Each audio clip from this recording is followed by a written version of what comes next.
ассалому алайкум бинандаҳои азизу гиромӣ. нашри муфассали барномаи иттилооти ахборо мустақиман бо хабарҳои дохил ва хориҷи кишвар аз телевизиони Тоҷикистон манзуратон мегардонем. таваҷҷӯҳ намоед ба сархати гузоришҳо. تحت ریاست رئیس مجلس ملی مجلس عالی جمهوری تاجیکستان رئیس شهر دوشنبه محترم رستم امامعلی اجلاسی پنجم مجلس ملی مجلس عالی جمهوری تاجیکستان دعوت ششم برگزار گردید. وطندوستی و خودشناسی اساس شناخت هویت ملی. ادامه تدبیرهای آبادانی در ناحیه عبدالرحمن جامی. حفظ عالم حیوانات در پرورشگاه خوتالان و بحر نارک ناحیه دنگره تدبیرهای ضروری عملی کرده می شود. تامین بازار استعمالی با محصولات کشاورزی، جمع‌آوری حاصل سبزی در ناحیه جیهون ادامه دارد. شرح پوره خبرها. درباره کشاده‌شوی جلسه یکجایی پنجم مجلس ملی و مجلس نمایندگان مجلس عالی جمهوری تاجیکستان دعوت ششم. جلسه یکجایی پنجم مجلس ملی و مجلس نمایندگان مجلس عالی جمهوری تاجیکستان دعوت ششم 26 ینوری سال 2021 ساعت 9 در تالار مجلس عالی جمهوری تاجیکستان برگزار می‌گردد. امروز تحت ریاست رئیس مجلس ملی مجلس عالی جمهوری تاجیکستان رئیس شهر دوشنبه محترم رستم امامعلی جلسه نوبتی شورای مجلس ملی مجلس عالی جمهوری تاجیکستان دعوت ششم و اجلاسی پنجم مجلس ملی مجلس عالی جمهوری تاجیکستان دعوت ششم برگزار گردید. گزارش سمندر اسکندرزاده. اعضای شورای مجلس ملی مجلس عالی جمهوری تاجیکستان در مجموع 24 مسئله از جمله 2 قانون کانستیتوسیونی جمهوری تاجیکستان، 18 قانون جمهوری تاجیکستان، اینچنین لایحه‌های قرار مجلس ملی مجلس عالی جمهوری تاجیکستان اوید به عوض نمودن نام ناحیه شهرتوز ولایت ختنان به ناحیه شهرتوز، درباره از وظیفه سودیه سود عالی جمهوری تاجیکستان بازخواند نمودن صمدزاده و اوید به حسابات پروکورور گنرالی جمهوری تاجیکستان درباره نظارت رعایت دقیق و اجرای یک خیلی قانونها در حدود جمهوری تاجیکستان در سال 2020 را مورد بررسی قرار دادند. از روی نتیجه بررسی مسئله های روزنامه جلسه شورا قرارهای داخلدار قبول گردیدند. امروز همچنین تحت ریاست رئیس مجلس ملی مجلس عالی جمهوری تاجیکستان رئیس شهر دوشنبه محترم رستم امامعلی اجلاسی پنجم مجلس ملی مجلس عالی جمهوری تاجیکستان دعوت ششم برگزار گردید. در آغاز اجلاسی اعضای مجلس ملی قرارهای داخلدار را اوید به تصدیق ترتیب کار، انتخاب کاتبات و روزنامه اجلاسی عبارت از 23 مسئله قبول نمودند. ضمن محاکمه مسئله های روزنامه اجلاسی پنجم مجلس ملی مجلس عالی جمهوری تاجیکستان رئیسان کمیته های مجلس ملی مجلس عالی جمهوری تاجیکستان اوید به تأمین اساس های کانستیتوسیونی، حقوق و آزادی های انسان، شهروند و قانونیت رحمان دلشاد، اوید به مسئله های اگراری، شغل اهالی و اکولوژیا حکیمزاده قربان، اوید به مسئله های اجتماعی، حفظ صحتی، علم، معارف، فرهنگ و سیاست جوانان و زنان گلزاده محمدشاه، اوید به اقتصادیات و کمونیکاسیا جمعه‌زاده شریف جان و اوید به هماهنگسازی فعالیت مجلس ملی با مجلس نمایندگان، حاکمیت اجراییه، اتحادیه‌های جمعیتی، واسطه‌های اخبار عامه و رابطه‌های بین پارلمانتی رحیمی فرهاد معروضه کرده خلاصه‌های کمیته‌های صحوی را نسبت به قانون‌های بررسی شونده ابراز داشتند.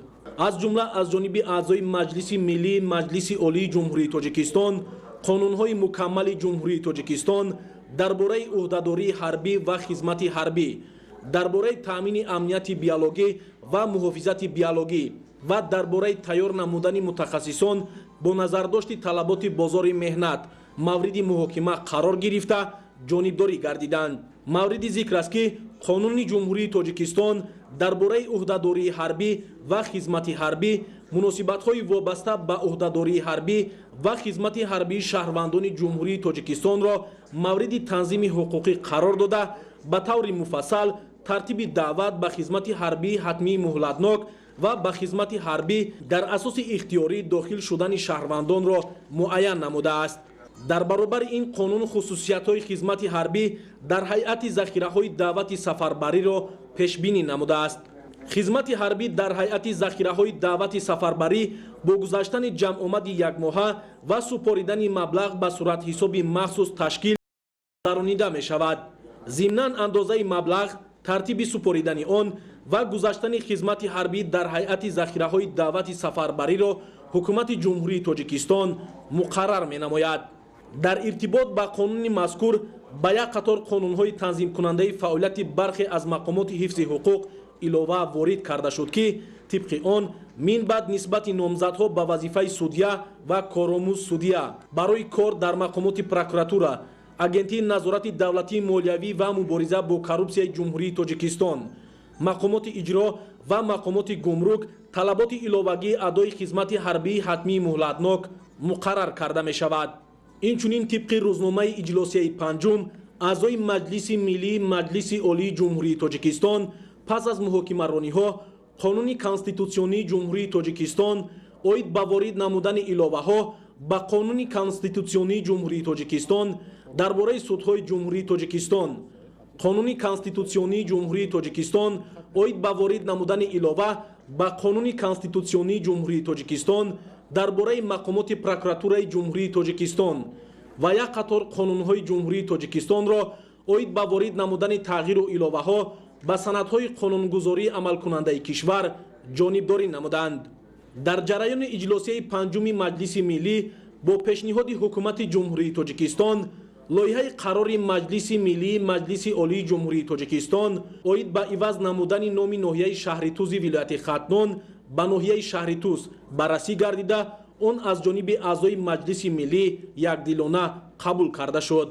тибқи пешниҳоди президенти ҷумҳурии Тоҷикистон бо қарори маҷлиси миллии маҷлиси олии ҷумҳурии Тоҷикистон Самадзода Турахон Давлат бо сабаби расидан ба синни ниҳоӣ дар вазифаи судя будан аз вазифаи судяи суди олии ҷумҳурии Тоҷикистон бозхонд карда шуд.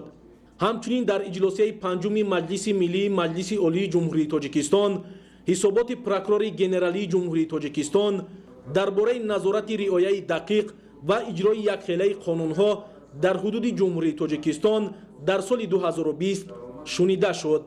раиси маҷлиси миллии маҷлиси олии ҷумҳурии Тоҷикистон муҳтарам Рустами Эмомалӣ бо назардошти корҳои анҷомдодаи мақомоти прокуратура ва таҳлили маълумоти омории вазъи ҷинояту ҷинояткорӣ дар соли сипаришуда аз прокурори генералӣ талаб намуданд ки назорати прокурориро дар самти пешгирӣ намудани шомилшавии шаҳрвандони кишвар ба ҳизбу ҳаракатҳои экстремистию террористӣ, таъмини амнияти иттилоотии кишвар пурзур карда ҷиҳати коҳиш додани содиршавии ҷиноятҳои авбошӣ, бахусус авбошии гурӯҳӣ аз ҷониби наврасону ноболиғон бо истифода аз силоҳи сард, ҷиноятҳои коррупсионӣ, бартараф намудани ҳолатҳои сохтакорӣ ва изофанависии ҳисоботҳои оморӣ дар соҳаи кишоварзӣ чораҳои иловагии қатъӣ амалӣ намояд.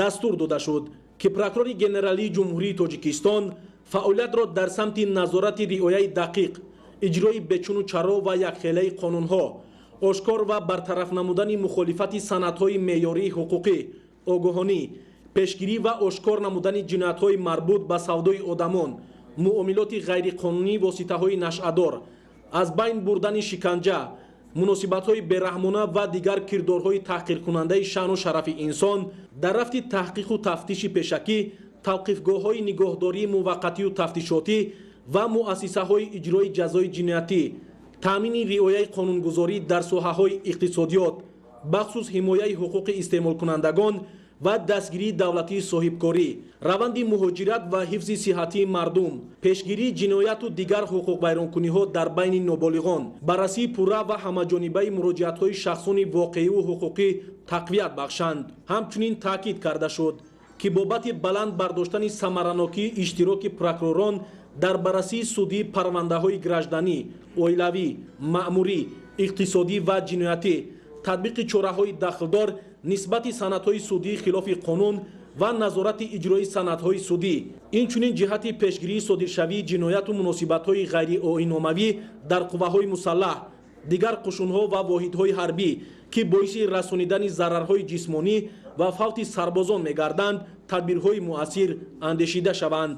дар фарҷоми кори иҷлосияи панҷум раиси маҷлиси миллии маҷлиси олии ҷумҳурии тоҷикистон муҳтарам рустами эмомалӣ бо дар назардошти ҳадаф ва афзалиятҳои фаъолияти палатаи болоии мақомоти олии қонунгузори кишвар дар назди аъзои маҷлиси миллии маҷлиси олии ҷумҳурии тоҷикистон ҷиҳати дар соли 2021 тақвият додани раванди амалисозии дастуру супоришҳои маҷлиси миллии маҷлиси олии ҷумҳурии тоҷикистон ки дар санадҳои меъёрии ҳуқуқии он дарҷ гардидаанд вазифагузорӣ намуданд. аз ҷумла аз аъзои маҷлиси миллии маҷлиси олии ҷумҳурии тоҷикистон даъват ба амал оварда шуд ки дар баробари пешбурди корҳои фаҳмондадиҳӣ тарғибу ташвиқи сиёсати давлатӣ шарҳу тавзеҳ ва амалигардонии қонунҳои қабулшуда ҷиҳати амалисозии ташаббусҳои созанда ва нақшаҳои ватандӯстонаи хеш дар роҳи ободу зебогардонии кишвар ба истиқболи арзандаи сисолагии истиқлоли давлатии ҷумҳурии тоҷикистон азму талоши бештар равона намоянд. бо ҳамин иҷлосияи панҷуми маҷлиси миллии маҷлиси олии ҷумҳурии тоҷикистон даъвати шашум ба кори худ анҷом бахшид. бинандаҳои гиромӣ, барномаи ахборро идома медиҳем. наздик ба 30 сол аст ки ҷамъияти саҳомии ресандаи шаҳри бохтар ҳамчун корхонаи насоҷӣ фаъолият карда ҳудуди вилояти хатлон ва қисман ҷумҳуриро бо маҳсулоти ватанӣ таъмин менамояд.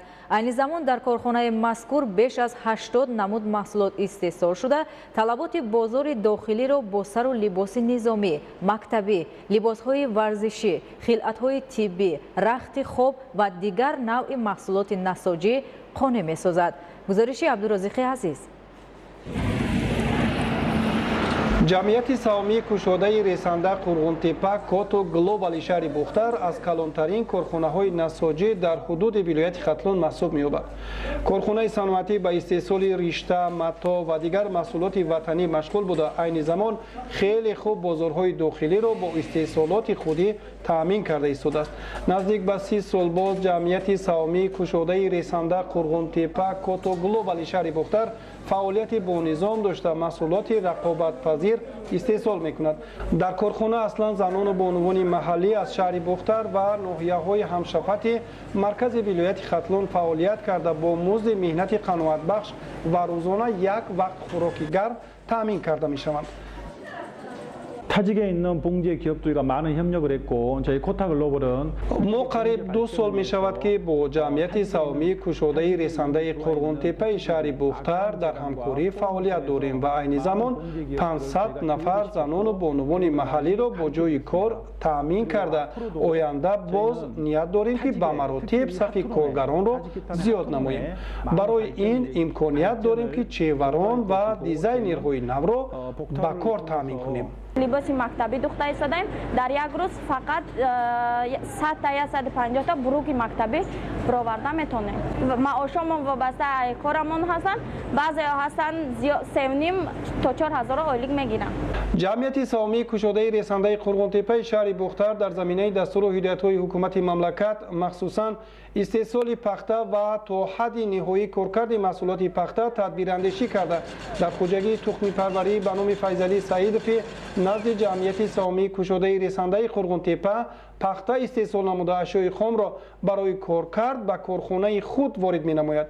ин ҷо ришта, мато истеҳсол шуда аз он духти либосҳои мактабӣ, низомӣ ва дигар маҳсулоти ниёзи мардумро истеҳсол менамоянд. тавре мушоҳида мекунед дар корхонаи мазкур аз сару либоси мактабӣ сар карда то либосҳои низомӣ, варзишӣ, рахти хоб, болишт, либосҳои муҳофизатӣ, тиббӣ, либосҳои ҳарбӣ, либос барои кормандони мақомоти ҳифзи ҳуқуқ, либосҳои махсус барои боғбонҳо, либосҳо барои кормандони идораҳои роҳсозӣ истеҳсол мешавад ки дар заминаи фармоиш бо сифати баланд ба таълимгоҳҳо, қисмҳои низомӣ ва дигар корхонаҳои мақомоти қудратӣ расонида мешавад.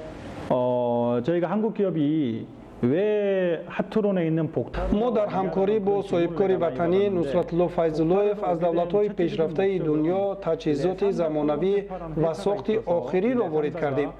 дар оянда ният дорем ки соҳаи саноати сабукро дар вилояти хатлон боз ҳам рушд бахшида бо ноҳияҳои Фархору Данғара ва шаҳри Кулоб ҳамкорӣ кунем. мо махсус ҷамъияти саҳомии кушодаи ресандаи Қурғунтепаро интихоб кардем, чунки дар ин ҷо мо ашёи хом ҷустуҷӯ намекунем. мекунем.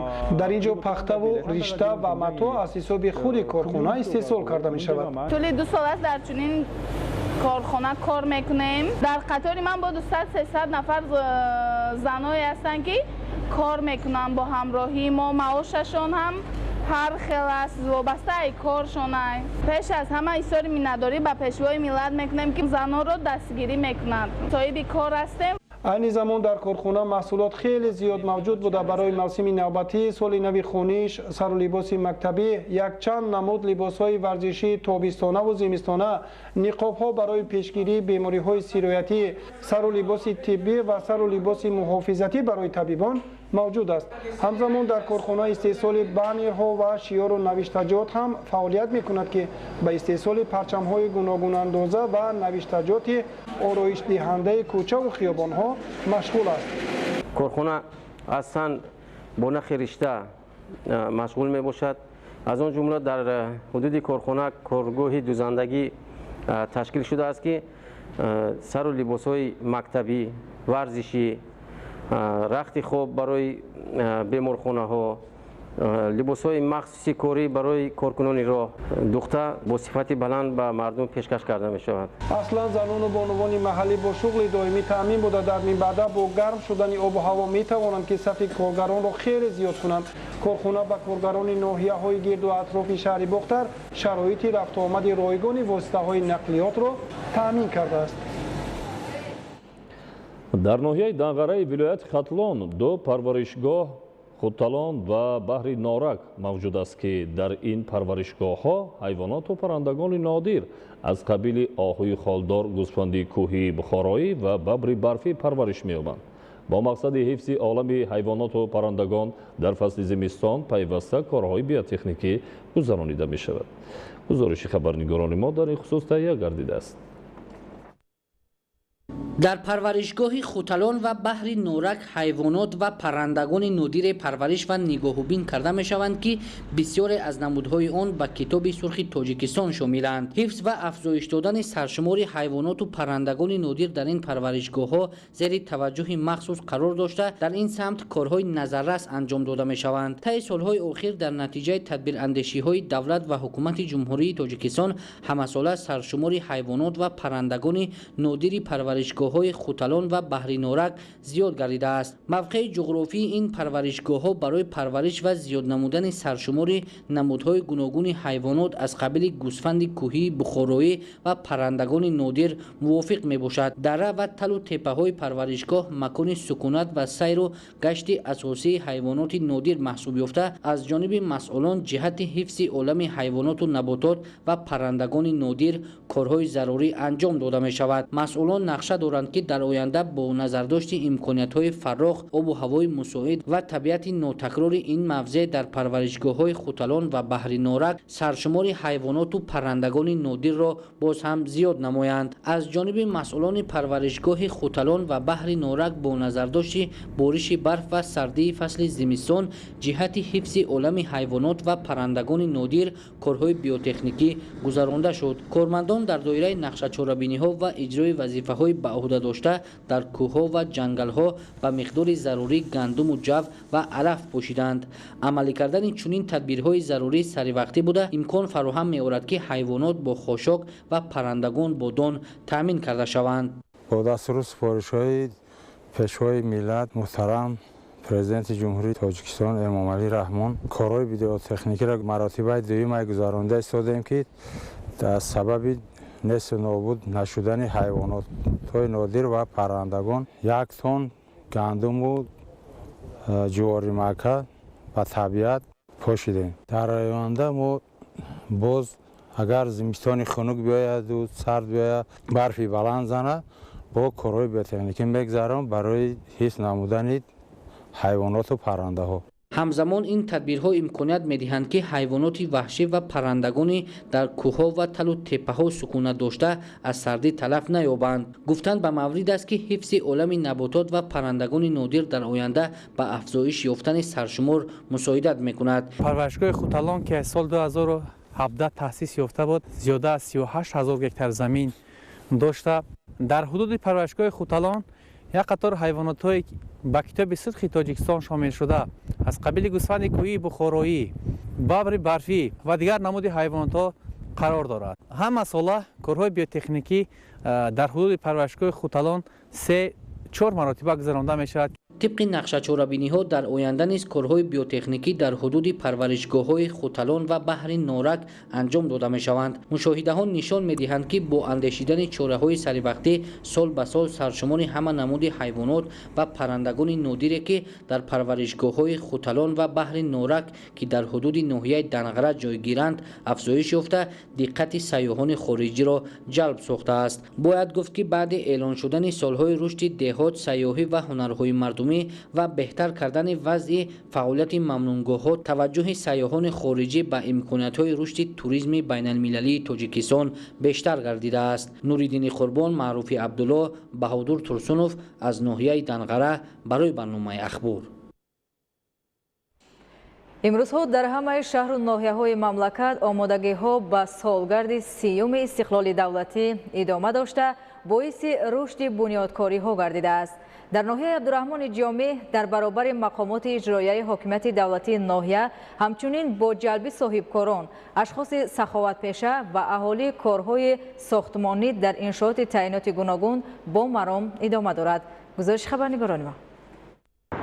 با مقصدی در سطح بلند سازندگی و بنیادکاری استقبال نمودن جشن پرشکوه ملی 30 سالگی استقلال دولتی جمهوری تاجیکستان در ناحیه عبدالرحمن جامع ولایت ختلان کارهای آبادانی و بنیادکاری وسعتی تازه کسب نموده است. عین حال در حدود شهرک و دهات ناحیه از جانب صاحبکاران و شخصان وطندوست ساختمان انشاءات تعیینات گوناگون از جمله مهمانخانه، بناهای بلند آشیانه استقامتی، حمام و سرتراشخانه، بنگاه طبی و سیمخانه‌های علاوگی و میدانچه‌های ورزشی ادامه دارد. در دایره اقدام‌های سازنده هر یک نفر کوشش برآن دارند که سهم ارزنده خویش را در این تدبیرهای آبادانی گذارند. از 195 انشاءات پیش بینی شده تا امروز الکی 159 عددی آن از جمله 17 بنگاه طبی، 8 میدانچه ورزشی، مؤسسه‌های نوی تعلیمی، سیمخانه‌های علاوگی ساخته به استفاده داده شدند. همزمان در دایره کارهای سازندگی و بنیادکاری بخشیده به 30 سالگی استقلال دولتی جمهوری تاجیکستان در جماعت دهات افتخار ناحیه از طرف رهبر جمعیت دارای مسئولیت محدود خواجگی قاضیبک عبدالحی غفورов در زمین‌های سالها باز بیکار خوابیده یک کارخانه پرنده پروری تشکیل کرده شده است.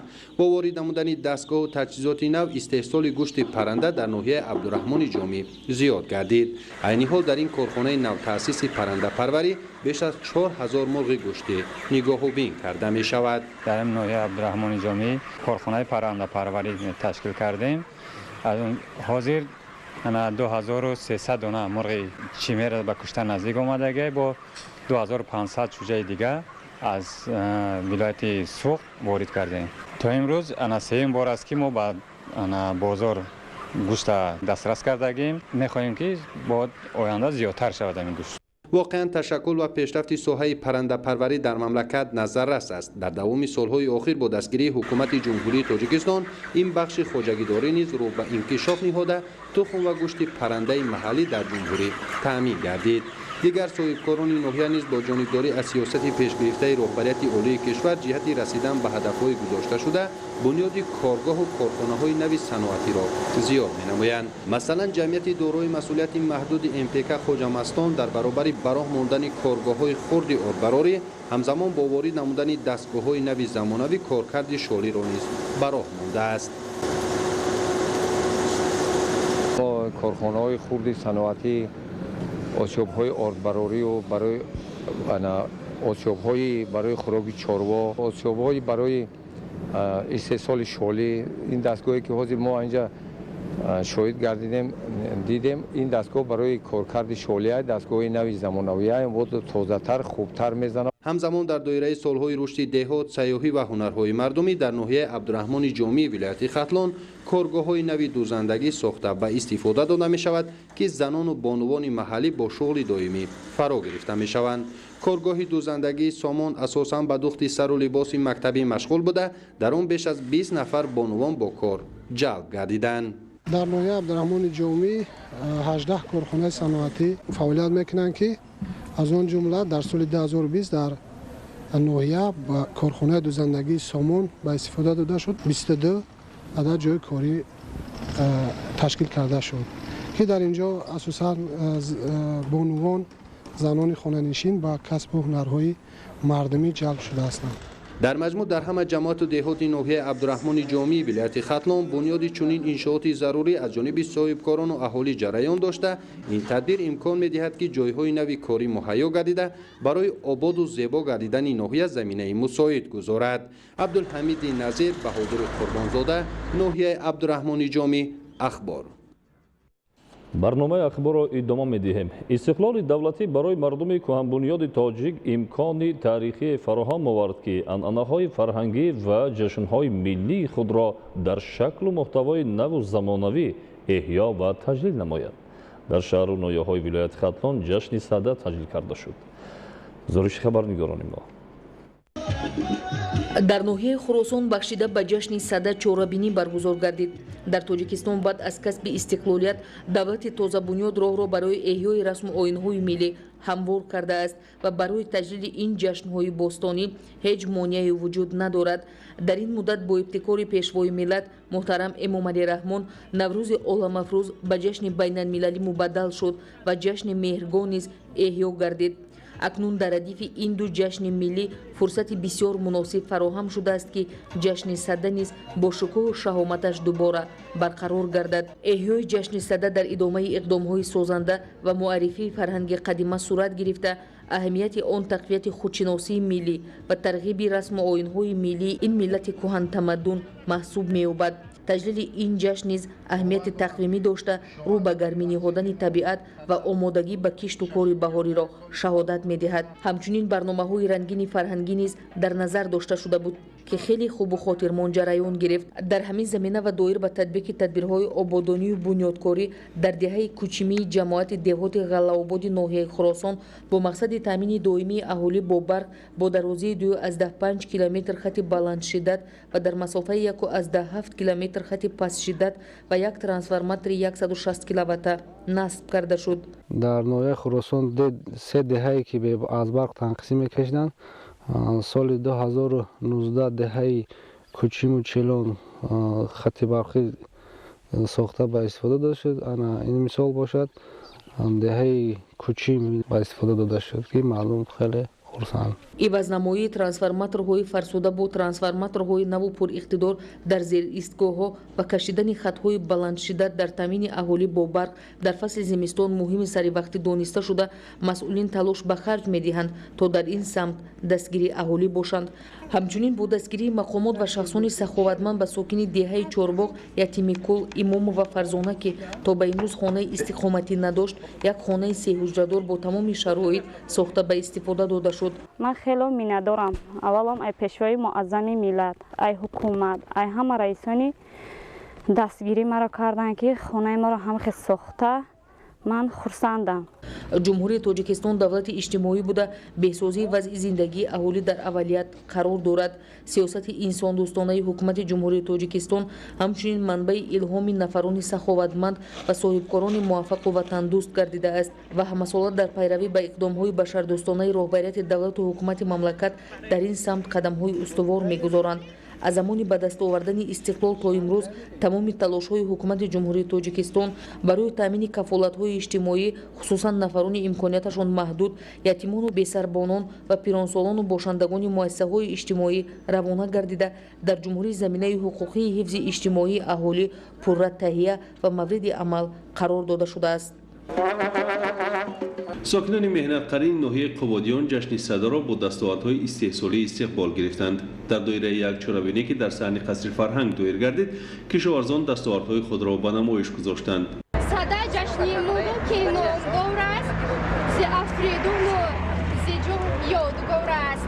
50 شب و 50 روز تا آمدن نوروز جشن سده می آید در کشوری در گوشه‌های نمایشی که مسئولین جامعه‌ها پیشکش گردانیده بودند، همگی محصول رنج کشاورزانی خواجگی‌های دهقانی ناحیه بودند. چون ناحیه اقلیمی خشک دارد، استحصال سبزیجات تر و تازه در گرمخانه‌های دائم و عمل کننده قریب که در تمام فصل سال دیده می‌شود. سال سفر گشته برای خواجگی‌داران ناحیه سال دستاوردهای مهنتی بود و امروز برای زمینه گذاشتن با حاصل آینده تدبیرهای آگروتکنیکی عملی کرده می‌شود. کشاورزان ناحیه در میدان 13006 هکتار زمین فعالیت کرده تا امروزه در میدان 2503 هکتار زمین کشتی ترامایی بر وقتی گذراندند.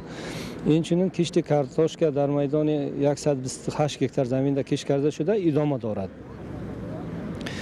در جشن عید سده امروز دهقانان ناحیه مهنت ثمره مهنت خودشان با نمایش برآوردند. از آن جمله من چخلی که دیده ایستین کارتوشک، سبزیجات با همین مضمون ترامایی کامل راهوری خواجگی دهقانی جماعت از آن جمله دانگی را برای کشتی بهاری تخمی‌ها را به نمایش برآوردند.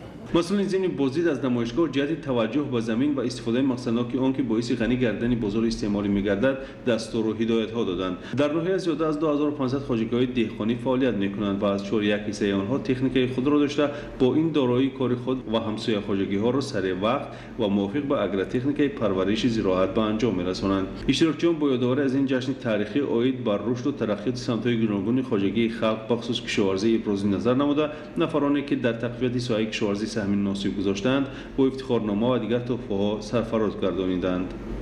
سده از قدیمترین جشن‌های بوستانی مردم آریایی از جمله تاجیکان بوده در زمان استقلال دولتی با اقدام پیشوای معظم ملت محترم امام علی رحمان آن در قطار جشن‌های ملی نوروز و مهرگان از نو احیا گردید. ساکنان مهنت قرین ناحیه ناصر خسرو جشن سده را با رعایت عنعنات نکش با شادی و نشاط تجلیل نمودند. کشاورزان و خواجگی‌داران ناحیه در تجلیل عید سده نمونه زیادی محصولات کشاورزی را به معرض گذاشتند که از نتیجه مهنت صافدلانه برزگران گواهی میداد. تمام دهقانان و کشاورزان ناحیه در سال 2020 با بسیار دستاوردها نایل گشتند. از آن جمله در میدان 7152 هکتار کشتی بهاری و تکراری گذرانده شد که محصولات گوناگون خواجگی قشلاق را استحصال نمودند. امروز در عید سده پیشکش ساکنان ناحیه گرداندند. سده یکی از جشن‌های قدیمی موسمی و خلقیت‌های آریایی نژاد به شمار می‌رود که روز 10 ماه بهمن سالشماری شمسی تجلیل می‌گردد که مطابق سالشماری میلادی به پایان شب 30 و آغاز روز 31 ینور راست می‌آید. سده رمزی رفتن نیمه زمستان بوده به مردم مژده نخست بهار می‌آورد و دهقانان برای کشت و کار صحرا آمادگی می‌گیرند. سده با گلخن روشنایی افزایی خش سردی‌های زمستان را با روشنایی و گرمی‌های بهار پیوسته و 50 روز و 50 شب فرارسی نوروز را مردم به صبرانه شمرده به پذیرایی بزرگترین جشن بهار و استقبال سال نو اجدادی نوروز عالم افروز آمادگی می‌گیرند. مسئولین ضمن تبریکات خود از آیین و بزرگداشت این جشن نیاگان سده سخن گفته تاکید داشتند که برای رشد باثمر ساحه کشاورزی در ناحیه ناصر خسرو تمام شرایط و امکانیت‌های ضروری موجود میباشد و ساکنان ناحیه بهر رسیدن به برنامه و هدف‌های استراتژی حکومت کشور با مهنت ثمربخش خود سهمگذاری می‌نمایند. همچنین قید گردید که سال از سال با بهتر گردیدن شرایط‌های مساعد در ناحیه ساحه کشاورزی در حال رشد بوده، نشاندهنده‌های مهنتی خواجگی‌داران هم نظررس می‌گردد. در وضعیت مناسب یکچند پیش‌صفان استحصالات با افتخارنامه و سپاسنامه‌های مقامات اجرایی حکومت دولتی سرفراز گردانیده شدند. در ادامه اهل هنر و فرهنگ با پیشنهاد برنامه‌های جالب که عبارت از صحنه‌های عبرت‌آموز و سرود و موسیقی‌ها بود به جشن سده شکوه تازه بخشیده خاطر اشتراکداران را بالیده گردانیدند. خدادادی رجب، اسکندر سعید، ناحیه ناصر خسرو برای برنامه اخبار. جشن‌های اجدادی آریایی ما به مانند سده و نوروز، تیرگان و مهرگان، بازتاب پیوند انسان و طبیعت، آیین‌های وابسته به کارهای کشاورزی، اینچنین هنرمندی بوده بهترین غایه‌های انسانی ماهیت و محتوای آنها میباشند. در دیگر شهر و ناحیه‌های مملکت نیز امروزها جشن سده با رعایت سنت و عنعنه‌های نیکش تجلیل کرده می‌شود. خبرنگاران ما در این خصوص گزارش آماده نمودند. ҷашни сада бо риояи оинҳои хосаш дар ноҳияи тоҷикобод ҷолибу хотирмон таҷлил карда шуд. Дар доираи таҷлил аз ҷашни сада сокинон самараи дастранҷи худ ба ниҳоли дарахтони гуногун ва гулу бутаҳои ороишии сояафканро пешниҳоди иштирокчиён карда барои омӯзиши таҷрибаи ҳамдигар аз тавсияи мутахассисони соҳа баҳра бурданд. аз намоишгоҳ хоҷагидорон ниҳоли дарахтони мевадиҳанда, сояафкан, гулу бутаҳо ва тухмии зироятҳои кишоварзӣ ки дар ҷойҳои махсус бо риояи агротехникаи парвариш омода карда шудаанду дорои сертификати сифат мебошанд, интихоб ва харидорӣ намуданд. идомадиҳандагони суннату оинҳои аҷдодӣ бо ифтихор аз фараҳмандиву фаъолии хеш собит намуданд ки фарҳангу тамаддуни миллати кӯҳанбунёди тоҷик ҷаҳонiyonро ба сӯи хираду фарҳанги ибратбахш роҳнамоӣ мекунад. тавре аз сарчашмаҳои таърихӣ бармеояд сада, наврӯз ва меҳргон аз ҷумлаи се ҷашни миллии тоҷикон маҳсуб меёбад ки дар тӯли таърих инсониятро ба накӯкорию инсондӯстӣ, вусъати корҳои ободонӣ ва ваҳдату ба ҳамоӣ водор намудааст. محض با شرافت استقلال دولتی و توجه خاصه پیشوای ملت محترم امامعلی رحمان آیین‌های ملی تاجیکان دوباره احیا گردیده امروز برای عالمیان همچون راهنما به سوی همدلی و فردای درخشان خدمت میکنند. در گوشه‌های علاهیده نمایش تکنیک و مکانیزم ساحه کشاورزی نیز منظور حاضرین گردانیده شده بود. دوام سالهای اخیر استفاده تکنیکای زمانوی ساحوی و پیشرفت علم و آفریدن نوهای نوی درختان محلی بر رشد ساحه در ناحیه تاجیک‌آباد تکانی جدی بخشید. نمایندگان مقامات اجرایی حاکمیت دولتی ناحیه تاجیک‌آباد با یادآوری از دستگیری‌های پیوسته رهبریت دولت و حکومت مملکت جهت احیای آیین‌های نیاگان و رشد ساحه کشاورزی برگزاری چنین تدبیرهای سطح بلند را مهم و سریع‌وقتی عنوان کردند. همزمان در این روز نمایش رسم آیین‌های ملی برگزار کرده شد. جالب و خاطرمند تجلیل نمودن جشن سده و اشتراک اهل زحمت ناحیه تاجیک‌آباد بار دیگر ثابت نمود که احیای آیین‌های اجدادی همگان را به سوی خیرات و زمینه‌گذاری بر رشد اقتصادی ملی راهنمایی می‌کند. جشن سده در قطار جشن‌های نوروز و مهرگان همچون عیدهای با شکوه و شهامت مردم ما به شمار رفته. این جشن اجدادی محض در زمان استقلال دولتی کشوری عزیزمان با اقدام خردمندانه پرزیدنت جمهوری تاجیکستان پیشوای ملت محترم امامعلی رحمان همچون جشن ملی از نو احیا گردید. جشن سده پیروزی روشنایی به تاریکی و گرما به سرما بوده. مردم ناحیه رشت این جشن اجدادی را با شکوه و شهامت خاص و دستاویزهای ارزنده استقبال گرفتند. بخشیده به جشن سده در مرکز شهرک غرم چاره‌بینی برگزار گردید.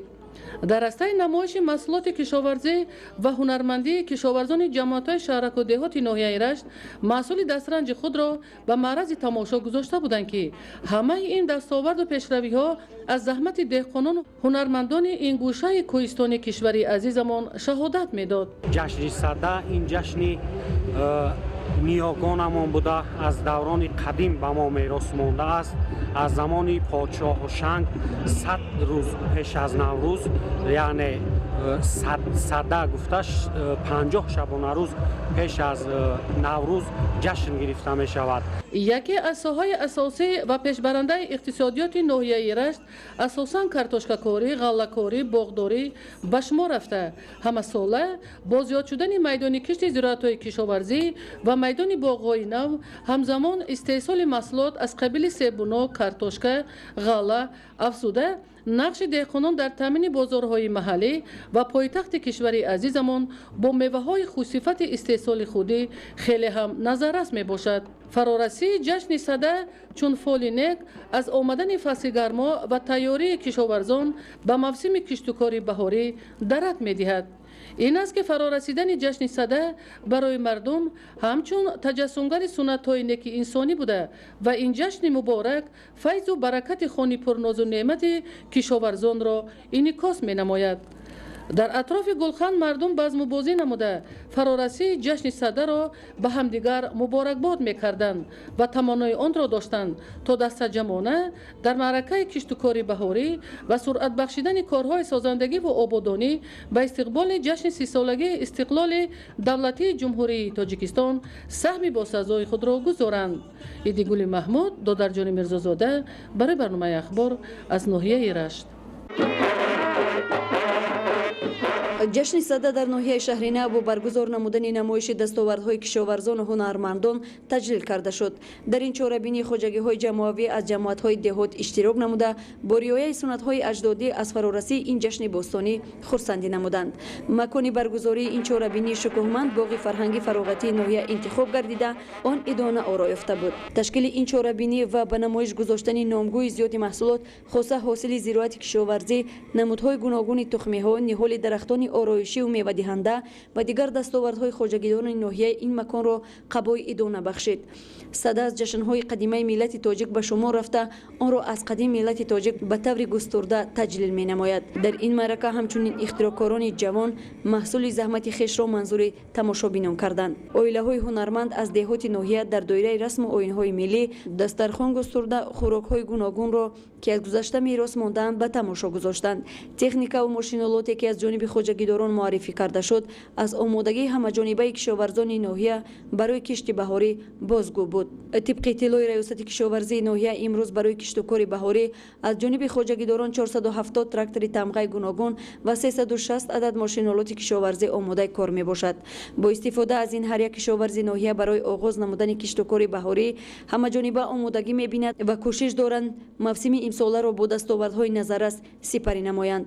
ҳунармандон низ кишоварзони ноҳияро ҳамроҳӣ намуда бо ҳавасмандӣ ва шодию нишод аз ба поён расидани давраи сардиҳо ва фаро расидани давраи гармӣ дастранҷи хешро ба намоиш гузоштанд. гулхан афрӯзӣ ки яке аз суннатҳои асосии тантанаҳои ҷашни сада ба ҳисоб меравад дар чорабинӣ ташкил карда шуд ки рамзи гармиву нур ва муҳаббату садоқати мардум миёни ҳам аст. дар идомаи чорабинӣ иштирокдорон вобаста ба таърихи ҷашни сада ибрози андеша намуда таърихи онро барои миллат ифтихори бузург ҳисобиданд. маҳз истиқлоли давлатӣ ва таваҷҷӯҳи бевоситаи сарвари давлат имкон дод ки ҷашни ниёгони миллати тоҷик сада аз нав эҳё гардид ва онро имрӯз дар саросари мамлакат бо шукӯҳ шаҳомати ба худхос таҷлил карда мешавад. хоҷагидорони ноҳияи ҷайҳон дар таъмини бозор бо сабзавоти барвақтӣ саҳми назаррас доранд, чунки иқлими гарми ноҳия имкони гирифтани то 3 ҳосил аз як заминро фароҳам меорад. истифодаи мақсадноки замин ва риояи қоидаҳои агротехникӣ аз ҷониби хоҷагидорон боис гардидааст ки имрӯз ҳосили дилхоҳи сабзӣ ба даст омадааст. гузориши гулчеҳраи саттор. аз самари меҳнати дилгармонаи саҳмдорони деҳот тамоми фасли сол заминҳои таъиноти кишоварзӣ аз ҳосил фаровон асту соҳибкорон маҳсули меҳнати деҳқони соҳибтаҷрибаи ноҳияи ҷайҳунро харидорӣ намуда барои захираву таъмини бозорҳои истеъмолӣ ба пойтахти мамлакат ва дигар шаҳру ноҳияҳои ҷумҳурӣ интиқол медиҳанд. самараноку оқилона истифода бурдани ҳар қитъа замин дар ҳама хоҷагиҳои деҳқонӣ эҳсос мешавад. аз 1 гектар замин гирифтани 50 тонна ҳосили босифат ва тару тозаи сабзӣ аз кишти такрорӣ шаҳодати он аст ки кишоварзони заҳматписандаш дар як сол аз замин на камтар аз 3 ҳосил мегиранд ки аз ин ҳисоб даромади хуби молиявӣ ба даст меоранд. соли гузашта меҳнаткашони ноҳияи ҷайҳун дар майдони 7424 гектар кишти такрории зироатҳои кишоварзӣ гузаронданд ки аз он 1902 гектари он сабзӣ мебошад. то имрӯз аз ин майдонҳо зиёда аз 42 000 тонна маҳсулот истеҳсол намуда пешкаши мардуми кишвар гардонданд. хоҷагидорон бо истифода аз як рӯзи офтобӣ ба ҷамъоварии ҳосил баромада дастҷамона барои беталаф ба харидор расонидани самари меҳнаташон талош менамоянд. ин гуна майдонҳои пур аз маҳсулот ки бо сабаби барвақт омадани фасли сармо ҳосилаш дар замин монда буд дар ноҳия 700 гектарро ташкил медиҳад. ҷамъоварии ин намуди маҳсулот бо маром идома дорад ва мо бо боварӣ пурра гуфта метавонем ки имсол хоҷагидорони ноҳияи ҷайҳун истеҳсоли ин намуди маҳсулот то ба 60,000 тонна мерасонанд. соҳибкорон 1 килограмм сабзиро аз сари замин 80 дирам харидорӣ намуда бо нархи дучанд ба бозор мебароранд. танҳо дар бахши хоҷагиҳои деҳқонӣ ин нави маҳсулот дар кишти такрорӣ 1900 гектарро ташкил медод. нигоҳ накарда ба фасли сармо кишоварзони асил аз 1 гектар замин метавонанд то 50 тонна ҳосили сабзӣ ба даст оранд. از زمین زرخیز دیار گرفتن این قدر حاصل به یگان شبهه درآمد اقتصادی خواجگیداران را بلند گردانیده، هوسمندی آنها را به کشت، پرورش و استحصال محصولات گوناگون کشاورزی زیاد می نماید. زیرا موافق قانون‌های عمل کننده امروز دهقان در کشت و استحصال زراعت‌های کشاورزی مستقلیت کامل دارد و با بلند برداشتن نشاندادهای استحصالی می تواند طلبات خریدار و فراوانی بازار را تأمین نموده در تنظیم نرخ محصولات سهم گذارد. اگر از یک طرف سهمداران خواجگی‌های دهقانی ناحیه ثمر زحمتشان را جمع‌آوری نمایند، در دیگر خواجگی‌ها کشتی بروقتی کارتوشکا و در زمین‌های از غوزه‌پایه تازه گردیده شدگاری زمین و آمادگی به کشت و کار بهاری با مرام ادامه دارد. در برابر زمین‌های خواجگی‌های کشاورزی، استفاده ثمرناک و عاقلانه قطعه‌های زمین نزد حولگی و خواجگی‌های یاریرسان شهروندان معروف به زمین‌های پرزیدنتی از عامل و منبع‌های افزون نمودن محصولات کشاورزی، تأمین و فراوان بازار استعمالی، سهمگذاری در امنیت آذوقه‌واری میباشد. گزارش در این خصوص. در دوران صاحب استقلالی در شهر و ناحیه‌های ولایت سوخت نزدیک 40,000 گکتار زمین‌های کارم با قرارهای حکومتی جمهوری تاجیکستان همچون زمین‌های نزد حولگی به اهالی تقسیم کرده داده شده است. همچنین با فرمان‌های پیشوای ملت پرزیدنت جمهوری تاجیکستان محترم امامعلی رحمان تقسیم 75,000 گکتار زمین دو مراتبه 50 و 25,000 گکتار برای خواجگی‌های یاریرسانی شخصی شهروندان امروز در شرایط افزایش طلبات با آذوقه‌واری ثابت می‌گردد که اقدام عاقلانه و دوربینانه میباشد و این زمین‌ها در بین خلق همچون زمین‌های پرزیدنتی معروف گردیده است. در ولایت سوخت برای خواجگی‌های یاریرسانی شخصی شهروندان 17,760 گکتار زمین جدا شده است. در این دوره با زیاده از 102,000 اویله‌های احتیاجمند در میدان زیاده از 10,000 گکتار زمین‌ها با قرار رئیس شهر ناحیه‌ها جدا کرده داده شدند. عموما در دوره استقلالیت در شهر ناحیه ولایت در مجموع زیاده از 40,000 گکتار زمین‌های نزداولگی به اهالی تقسیم کرده شده است که این منبع کلان استحصال محصولات کشاورزی به حساب می‌رود. قطعه‌های نزد حولگی و زمین‌های خواجگی‌های یاریرسانی شخصی شهروندان دسترسی بیشتر و واقعی اهالی به زمین و در برابر حل مسائل تامین با منزل استقامتی امکانیت وسیع برای استحصال محصولات کشاورزی خودی به خصوص مواد غذایی کشاورزی است. در شهر و ناحیه‌های ولایت سوخت برای از زمین‌های قطعه نزد حولگی و زمین‌های خواجگی‌های یاریرسانی شخصی شهروندان گرفتن 3 و تا 4 حاصل در یک سال تجربه‌های شایسته موجودند و مثال‌ها زیادند. در شرایط اقلیم و آب و هوای ولایت سوخت این نتیجه مناسبتی درست و عاقلانه به هر پارچه زمین و استفاده ثمرناک آن میباشد. در این جاده ساکنان دهات اونجی، کلانگیر، یاوایی و غازیان تجربه و عنعنه آموزنده دارند. قریب در همه قطعه‌های نزد حولگی بیش از 2,000 عائله دهه کلانگیر ناحیه باباجانغفروف هم در زمین کشاد و هم در استفاده گرمخانه‌های موسمی و زیر پلانکا تمام فصل‌های سال محصولات استحصال کرده می‌شود. در همین گرمخانه که تشکیل کردیم همینجا حاضر اول من کبوتی میکاریم تا آخرای ماه فوریه همین بازار میبریم. آخرای فوریه بس بادرنگ میشیم سانی و ماهای اپریل به با بازار میبریم. ساکنان دهه غازیان طی چند سال اخیر بر زمین کشتی کارتوشکی بر وقتی اصول کشت و پرورش کارتوشکا را در زیر پلانکا جاری نموده از قطعه‌های نزد حولگی و زمین‌های خواجگی‌های یاریرسانی شخصی علاقه مهمه کارتوشکی بر وقتی را به بازار میبرند. برای ساکنان دهه‌های دهمای زرکار و گلستان جماعت دهات دهمای ناحیه جبار رسولوف زمین‌های خواجگی‌های یاریرسانی شخصی و قطعه‌های نزد حولگی عامل اساسی استحصال فراوان مواد غذایی کشاورزی و وسیله درآمدناکی محسوب می‌یابد. ساکنان دهه‌های ناحیه جبار رسولوف اولین شده محصولات تر و تازه کشاورزی را در اولی بهار به بازار می‌برند. ما زمین نزد حولگی مان را ثمرناک استفاده می‌بریم که 4 ساعت می باشد 3-4 مرتبه حاصل میگیریم. سرپیاز میکاریم و بعد از من حاصل سرپیاز را به بازار برآورده در جایش کرمین بر وقتی کوچت کردیم. در اکثر عائله‌های ساکنان دهات شهر و ناحیه‌های ولایت سوخت ذخیره محصولات غذایی کشاورزی نیز بیشتر از حساب محصولات استحصال خودی میباشد. در زمین‌های قطعه‌های نزد حولگی کارکرد زمین، کشت و پرورش انواع زراعت و سبزیجات در همه فصل‌های سال صورت میگیرند. ادامه اخبار. امروزها غفصی قبط برف در بلندکوه‌های ناحیه لخش بیشتر از 1 متر را تشکیل می‌دهد. بارشات برف در روزهای گذشته در این ناحیه کوهستان کار مؤسسه‌های نگهداری راه‌ها را مشکل گرداند. آید به وضع راههای اتومبیلگرد در ناحیه لخش نورالدین قربان و بهرالدین اسماعیل‌دین گزارش می‌دهند. در ناحیه لخش نسبت به دیگر شهر و ناحیه‌های جمهوری بارش برف بیشتر به قید گرفته می شود. طبق اطلاع بخش کمیته حالت‌های فوق‌العاده و مدافع گرجدنی ناحیه لخش در دوره تیرماه و زمستان سال‌های 2020-2021 22 مرتبه برفریزی مشاهده شده است. با وجود بارشات فصل زمستان حرکت واسطه‌های نقلیات در راه‌های حدود ناحیه تامین کرده شده. امروزها کارمندان با استفاده از تکنیک‌های ساحوی راه‌های اهمیت بین‌المللی و جمهوریابی داشته را از برف تازه کرده ایستادند. با نظرداشت تامین نمودن حرکت منتظم واسطه‌های نقلیات امروزها مسئولین نگهداری راه مذکور با استفاده از تکنیک‌ها راه را از برف تازه کرده جهت پیشگیری یخبندی مواد ضد لغزش را به طور ضروری پوشیده ایستادند. نگهداری راه اتومبیلگرد سیران قرمق که 86 کیلومتر درازی دارد به عهده جمعیت دارای مسئولیت محدود دنغره ساختمان واگذار شده است. در این شب و روز تامین بودن رفت و آمد واسطه‌های نقلیات در این مسیر مهم شماریده می شود. اجرای سریع مسئولیت در سمت نگهداری راه و تازه‌کنی آن از برف امکان فراهم می آورد که صدمه‌های ناخوش نقلیاتی پیشگیری و حیات و سلامتی رانندگان و مسافران حفظ کرده شود.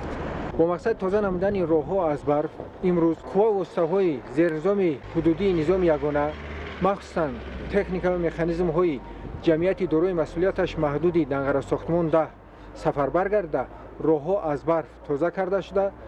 حرکت تمامی تکنیک‌ها تامین کرده شدند. مسئولان نگهداری راه اهمیت بین‌المللی داشته برای به مشکلی گذراندن فصل زمستان همه‌جانبه آمادگی دیده به طور ضروری مواد ضد لغزش و سوزشواری ذخیره کردند. برای تازه کردن راه تکنیک‌های پراقتدار زمانوی موجود بوده کارها در سطح ضروری براه مانده شدند. حالا حرکت همگونه واسطه‌های نقلیات طریق این مسیر پوره تامین می‌باشد. نورالدین قربان، بهرالدین اسماعیل‌دین، سعدی عبدالرحمن از ناحیه لخش برای برنامه اخبار. با مقصد حفظ عالم حیوانات در بلندکوه‌های مملکت تدبیرهای بیوتکنیکی انجام داده می شود تا حیوانات و پرندگان کوهسار و جنگلزار از تلفیابی حفظ کرده شوند. گزارش خبرنگاران ما از ناحیه فیض‌آباد. با مقصد حفظ عالم حیوانات و پرندگان در فصل زمستان از جانب مؤسسه دولتی خواجگی جنگل ناحیه فیض‌آباد تدبیرهای بیوتکنیکی انجام داده می شود. در دایره این تدبیر در موضع‌های بلندکوه ناحیه فیض‌آباد که بارشات زیاد به خیر گرفته شده است با مقدار ضروری خاشاک و دام پوشیده شد که این امید باعث از بین رفتن پرنده و حیوانات می‌گردد. این است که مسئولین تلاش می‌نمایند تا در این حدودها تدبیرهای اکولوژی را راه اندازی نمایند تا حیوانات نادر در این مکان‌ها زیاد شود. افزایش و بلند برداشتن سهم جنگل در حل مسائل‌های تغییریابی اقلیم، برقرار کنی جنگلزارها، پرورش نهال‌های بهترین محلی تاجیکستان، رشد انفراستراکچور جنگل و در این زمینه مهیا نمودن شرایط برای سیاحی اکولوژی محسوب می‌یابد. در روزهای سرد زمستان از طرف کارمندان در منطقه جنگل پروری خواجگی کارهای بیوتکنیکی گذرانده می‌شود.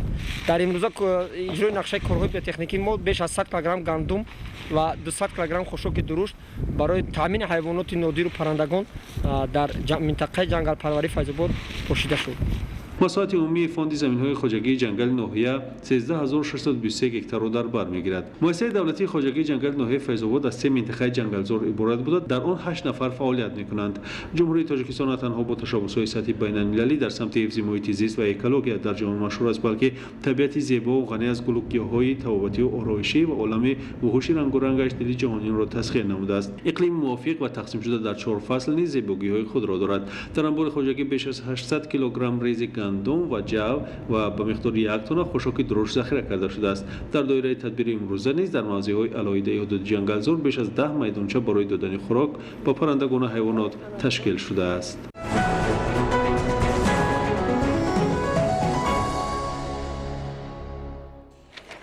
بیننده‌های گرامی، چنین بودن خبرهای برای این ساعت آماده شده. برای شما زندگی آباد و آسایش‌تر را تمنا داریم. سلامت باشید.